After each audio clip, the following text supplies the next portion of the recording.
Kelly, and today I wanted to share with you my TBR for Spookathon. And Spookathon actually starts today. It's a readathon that goes from October 15th to 21st, and I meant to film this video a couple days ago, but we were visiting away from home, and it turns out there was no Wi-Fi there, so that means I couldn't upload my video, so I just didn't even bother recording it. So here we are, first day of Spookathon, and I'm doing it. If you want to know more about the readathon, I'll link all the information to the creators and everything in the announcement video down below. And so there's 5 prompts and then a group read. I am not going to do the group read just because it's a short story collection, and I'm not really a short story collection kind of person, and 5 books is enough for me. And you could, like, you know, overlap the prompts, but I picked a book for each prompt, and if I don't get to 5 books, that's perfectly fine. But these are all books I wanted to read in October, so I hope to read them in the next 2 weeks if I don't finish them this week. And the first prompt was just to read a thriller. And the thriller I want to get to is In a Dark, Dark Wood by Ruth Ware. I just recently bought this, and I just wanted to try a Ruth Ware because I've never read one of hers.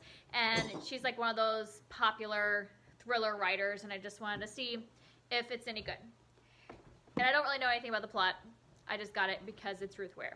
And the next one was a book with purple on the cover, which my cover got a little bent. And I picked Magic by Angie Sage. And this is the first book in a middle grade series. It's supposed to be magical. It's about a boy who disappears on the day that he's born, and his parents think he has died. Like, I think the nurse takes him away and says that he has died, and then they find another baby and end up raising her, and then I think this is the story of what happens to that boy baby. And then the next prompt is to read a book not set in our time, and I picked A Great and Terrible Beauty by Libba Bray. I believe this is not set in our time. Like, it sounds like it's a gothic paranormal story, and this is a trilogy. And when I first joined BookTube, I had gotten a lot of recommendations for this, so I bought it. But since then, recently, I've had some people I trust say they didn't like it. And so, since I already own it, I figure this could end up being a DNF, because I actually DNF'd the last Libba Bray I read, which was Beauty Queens. But I figure I'll give it a try, and that way, if I don't like it, I can get it off my shelf. And if it turns out to be kind of a guilty pleasure read, then that's fine too, and then I'll keep going. And then the next one is to read a book with something spooky in the title, like a spooky word. Sorry if you hear my kids, they're like playing in the background, so they're probably being loud. And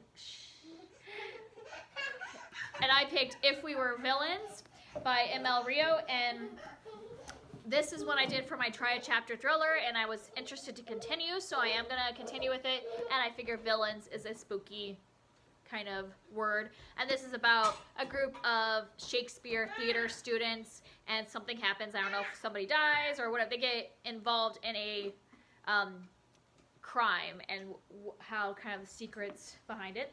And the last one is to read a book with pictures in it, and I am going to read a graphic novel. It is the second book in Amulet, and this is Amulet, the Stonekeeper's Curse. I read the first book during BookTubeathon back, was that August? And, you know, it was so short, and this is kind of a middle grade kind of graphic novel that I didn't feel I could rate it. I wanted to keep going. So I actually got from the library volumes 2 through 5, so this is 2, and I definitely want to do 2 this week. But since they are so short, I think I read the last one in like 45 minutes. I might just read all of the 4 I have if I have time. And they seem a little spooky, fits in the October. And now she is like purposely making noise for this video, so I apologize.